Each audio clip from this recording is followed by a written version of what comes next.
Dana judi diterima Perikatan Nasional mengalir ke poket pengundi. PM10 Anwar Ibrahim baru-baru ini mendedahkan dana judi telah digunakan sebagai dana pilihan raya Perikatan Nasional. Juga didedahkan kekayaan luar biasa Perikatan Nasional khususnya PAS dan bersatu dalam masa singkat semasa menjadi kerajaan tebuk atap. Kekayaan ini dikutip melalui Komisen Kontrak Runding Terus dari pakej rangsangan ekonomi bernilai RM92.5 bilion wang negara, dengan jumlah diseleweng adalah RM4.5 bilion. Video kali ini kita akan cuba rungkaikan bagaimana ini berlaku. Kenaikan cabutan judi semasa Kerajaan Perikatan Nasional ditubuhkan pada Februari 2021 hasil dari langkah Sheraton. Ramai tertanya kenapakah kerajaan yang dikatakan kerajaan Melayu Islam terkuat ini dengan tiba-tiba bersetuju menaikkan cabutan judi khas dari 8 kali menjadi 22 kali. Pada awalnya cabutan khas judi ini telah diturunkan oleh Kerajaan Pakatan Harapan semasa menjadi kerajaan selama 22 bulan. Apa yang menghairankan, bukankah perjuangan PAS selama ini antaranya menghapuskan judi? Mengapakah tidak semena-mena kerajaan Melayu Islam menaikkan cabutan khas perjudian ini semasa PAS berada dalam kerajaan pusat? Masakan pokok bergoyang, jika tiada angin, rupa-rupanya, Perikatan Nasional yang menubuhkan kerajaan pada ketika itu telah menerima laba dari syarikat-syarikat dan toke-toke judi ini. Mereka telah menerima sogokan atas nama dana pilihan raya sebagai balasan untuk menaikkan cabutan khas perjudian di negara ini. Wang inilah seterusnya digunakan untuk pilihan raya negeri Sabah, Johor dan Melaka serta pilihan raya umum.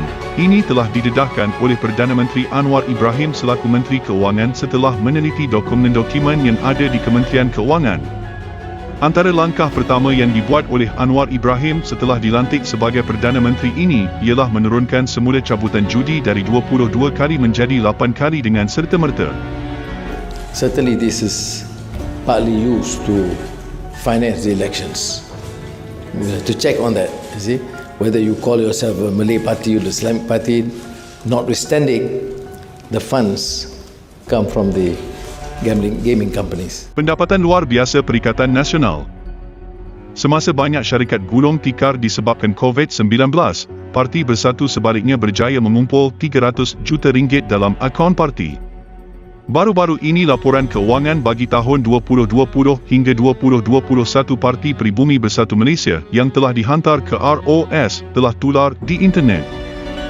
Apa yang mengejutkan ialah jumlah pendapatan luar biasa hampir RM300 juta telah diterima parti setahun jagung itu berlaku dalam tempoh Muhyiddin Yassin menjadi Perdana Menteri. Muhyiddin juga mengumumkan pada waktu itu bahawa kerajaan telah berbelanja sebanyak RM600 bilion untuk membantu rakyat dalam bajet kerajaan. 600 billion. Inilah ruang penyelewengan Perikatan Nasional yang berbelanja tanpa diperiksa dan kelulusan Parlimen setelah mengisytiharkan darurat dan mengantung sidang Parlimen. Baru-baru ini, setelah skandal ini terdedah, barulah Muhyiddin menjelaskan sebenarnya dia telah berbohong kepada rakyat. Itu bukan duit kerajaan. Duit tuan-tuan, duit bank. RM600 bilion itu sebahagian besarnya bukan dari dana kerajaan, sebaliknya adalah dari sumber lain, termasuk wang tabungan rakyat sendiri melalui pengeluaran KWSP. Kerajaan hanya berbelanja sebanyak RM92.5 bilion melalui pakej rangsangan ekonomi dengan penagihan projek kerajaan melalui kontrak runding terus. SPRM telah memulakan siasatan dengan tangkapan-tangkapan telah dibuat, antaranya adalah CEO syarikat swasta yang menjadi orang tengah penagihan projek kerajaan berjumlah RM92.5 bilion itu. Sebanyak 3 hingga 5% dana pilihan raya dibayar oleh kontraktor untuk mendapatkan projek kerajaan bernilai RM50 hingga RM500 juta dengan anggaran nilai suapan sebanyak RM4.5 bilion. Pada 14 Februari 2023, SPRM mengumumkan akan memanggil Muhyiddin untuk siasatan dana RM300 juta ini. Lebih 15 kontraktor dan pemimpin Bersatu telah dipanggil dan hasil pemeriksaan mendapati penyumbang dana ini ialah kontraktor yang mendapat projek di zaman Muhyiddin. Baru-baru ini juga SPRM telah memulakan siasatan terhadap Muhyiddin dan menantunya berkaitan kontrak RM1.16 bilion untuk membangunkan sistem NICE, iaitu sistem proses pengambilan pekerja asing bermula tahun 2025 yang ketika ini diuruskan oleh MyEG. Perlu diingatkan, laporan keuangan bersatu dengan pendapatan 300 juta ringgit yang tular hanya melibatkan tahun 2020 hingga 2021.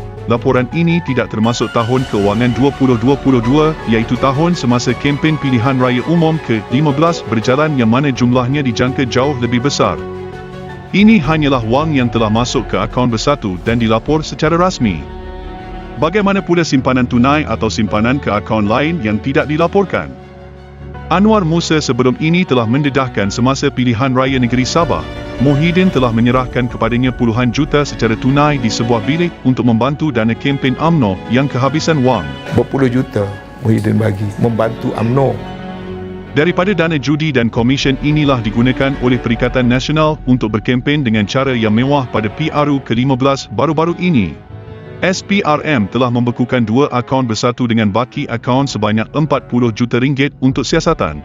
Selain itu, menurut sumber dalaman SPRM, ada satu lagi akaun lain telah dibekukan dan dipercayai merupakan akaun salah satu parti komponen terbesar dalam Perikatan Nasional.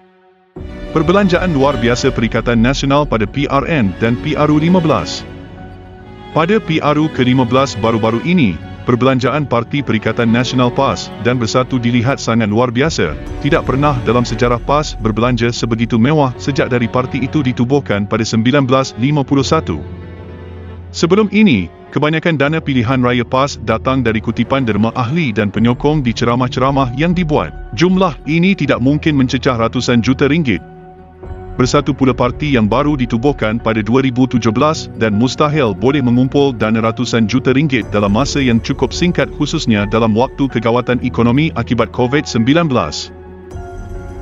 Dengan dana judi dan rasuah komisen projek kerajaan berjumlah berbilion ringgit, PRU 15 ini menyaksikan perbelanjaan PN yang begitu luar biasa, bermula dari urusan calon yang dibayar RM50,000 seorang, sehinggalah jumlah bendera yang melampau, iklan di akhbar, portal-portal dan blog, influencer, banner, banting, billboard mega, sewaan bas-bas mewah, berita dan iklan di TV, bayaran tunai kepada juru kempen, anak-anak muda, pemandu-pemandu lori, Facebooker, TikToker dan banyak lagi. Perbelanjaan untuk influencer TikTok sahaja mencecah sehingga 120 juta ringgit. Salah seorang influencer TikTok mendedahkan dia menerima tawaran bayaran antara RM5,000 hingga RM20,000 bergantung kepada jumlah follower yang dia miliki di platform berbeza. Influencer TikTok yang mempunyai jumlah pengikut 1 juta dan ke atas dibayar sebanyak RM100,000 hingga RM150,000. Manakala influencer yang mempunyai 3 juta pengikut dibayar sebanyak RM300,000 hingga RM350,000. Influencer-influencer inilah digunakan oleh PN untuk berkempen dan memainkan sentimen api perkauman dan agama di TikTok termasuk tuduhan-tuduhan liar terhadap Pakatan Harapan. Trend perbelanjaan luar biasa ini sebenarnya telah mula berlaku sejak dari Muhyiddin menjadi Perdana Menteri termasuklah dalam pilihan raya negeri Sabah, Johor dan Melaka. Perikatan Nasional telah membayar jutaan ringgit kepada akhbar-akhbar utama serta media utama negara untuk memberi liputan kepada kempen PN. Sebenarnya hubungan ini telah lama terbina antara pejabat Perdana Menteri dan media utama negara semasa Muhyiddin menjadi PM. Ratusan juta telah disalurkan untuk menjaga imej kerajaan dan Muhyiddin. Hubungan ini terus kekal walaupun setelah Muhyiddin tidak lagi menjadi Perdana Menteri berbekalkan sumber kewangan yang sangat luar biasa. Baru-baru ini tular video PAS mengagihkan wang dana judi dan hasil rasuah ini kepada pengundi mereka dengan syarat mereka mengangkat sumpah bahawa mereka telah mengundi PAS. Pengundi-pengundi PN dan PAS telah dibayar untuk mengundi dalam jumlah yang besar. Ada yang mencecah sehingga 600 RM seorang. SPRM telah membuat siasatan dan mengenal pasti 90 individu yang terlibat serta telah memanggil beberapa individu yang terlibat untuk siasatan. Wallahi, saya melipat. Presiden PAS Haji Hadi sebelum itu menafikan bahawa PAS merasuah pengundi atas alasan calon PAS dan wakil calon tidak pun terlibat dengan mana-mana penyerahan wang kepada pengundi dan itu tidak melanggar undang-undang pilihan raya. Haji Hadi walau bagaimanapun mengatakan pemberian itu hanyalah sedekah yang dibuat oleh orang lain dan itu sudah menjadi perkara biasa kepada PAS. SPRM dalam kenyataannya menyebut sumbangan tersebut tetap dikira rasuah mengikut peruntukan undang-undang dan akan membuat siasatan tidak kira walaupun PAS menjenamakan rasuah sebagai sedekah. Sebelum ini, Telah tular video yang mendedahkan individu yang memberi sumbangan dalam video tersebut merupakan ahli jawatankuasa PAS Marang iaitu kawasan Kubu Kuat Haji Hadi. Lokasi penyerahan wang yang dikatakan sedekah itu berlaku di Marang. Bukan itu sahaja, tular juga banyak video-video kekecohan yang berlaku di markas-markas PAS apabila pengundi tidak mendapat wang yang telah dijanjikan oleh jentera PAS. Menteri Besar Kedah dalam video ceramahnya pula mengakui secara berterus terang bahawa PAS menyogok pengundi-pengundi dan mengherdik pengundi dengan menyatakan hampa bodoh. Banyak seronok jadi okey raya. Dah lah kena bagi duit tambah. Kena maki lah. Hampa RM50. Riau kata, minta kata, lawan, buat video, tunjuk kau orang. Wah malu. Hang bodoh. Maka tidak hairanlah dengan dana judi dan komisen rasuah yang besar serta kempen meniup api perkauman dan agama, Perikatan Nasional berjaya meraih kerusi yang banyak pada PRU15 baru-baru ini. Mungkin benar apa yang disebut oleh Muhyiddin dengan bersumpah bahawa duit negara disalurkan kepada rakyat. Cumanya dia tidak mendedahkan bahawa cara disalurkan adalah dengan cara rasuah dan menggunakan dana syarikat judi untuk kepentingan diri dan Perikatan Nasional. Hasil rasuah dan judi mengalih kepada pengundi. Selepas perkara ini didedahkan, timbul persoalan apakah hukum menggunakan dan menerima wang sedekah oleh parti dalam Perikatan Nasional yang mana telah jelas dari hasil judi dan hasil rasuah.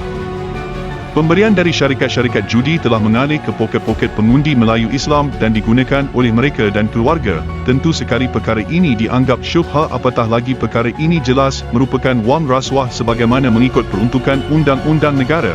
Tidak cukup setakat itu, hasil judi dan rasuah ini juga telah digunakan habis-habisan oleh Perikatan Nasional untuk memenangkan calon-calon parlimen mereka. Pengundi-pengundi yang mempunyai iman sepatutnya menjauhi hasil-hasil yang tidak bersih seperti ini walaupun ianya hanyalah sedekah duit minyak. Sebagai umat Islam, tentulah mereka faham perlunya berusaha meraih keberkatan dalam apa jua sumber pendapatan yang mereka perolehi. Sekian, terima kasih. Jangan lupa follow dan subscribe.